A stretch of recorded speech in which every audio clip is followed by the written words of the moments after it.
As a peer coach, you guide your coachee through the process of identifying and setting their own goals and working through an action plan to achieve them.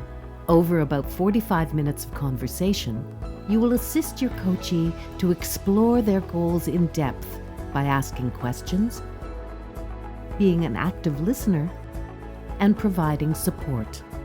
Your introduction helps set a positive tone, clarifies expectations, and establishes trust. Welcome to our session today. How are you feeling?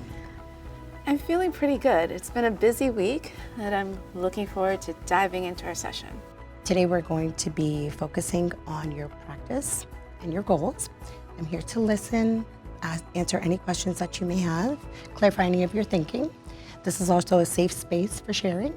How do you feel about that? I really appreciate that. Thank you. Next, you'll move into goal setting. Encourage your coachee to share their thoughts. Perfect. Let's go ahead and we'll discuss some of your goals today, challenges and areas that you'd like to discuss.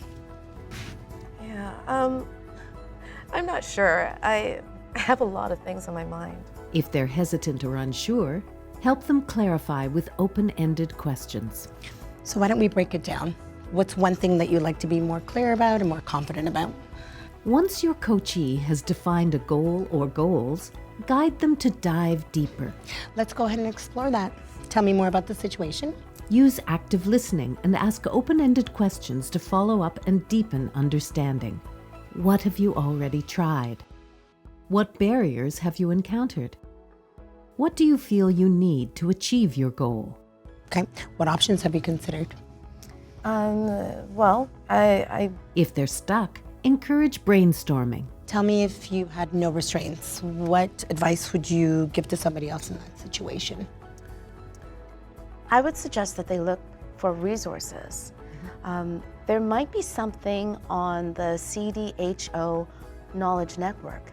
Now that your coachee has explored and expanded on their goal, move into action planning. Okay, you have your goals to pursue, and you mentioned the CDHO as your resource. Correct. What next steps would you like to take? Encourage ownership of the solution. If they struggle, offer gentle guidance. How will you take actions on this? What specific steps are you going to take, and when would you like to start? Help them create a clear, actionable plan. Follow up with questions like, what support will you need to succeed? What might get in the way? And how can you overcome those challenges? How will you implement this in your practice when you're done? Wrap up and have your coachee reflect on their session. After our discussion today, how are you feeling about your plan? Good. I feel like I have a clear idea on what to focus on, and breaking it down into steps makes it easy to manage. Well, thank you so much for sharing today, and I look forward to our session next time. As do I. Remember to use active listening techniques. Paraphrase, summarize, and validate what your coachee is saying. Ask open-ended follow-up questions to encourage dialogue. Rather than giving advice, focus on empowering your coachee to find their own solutions.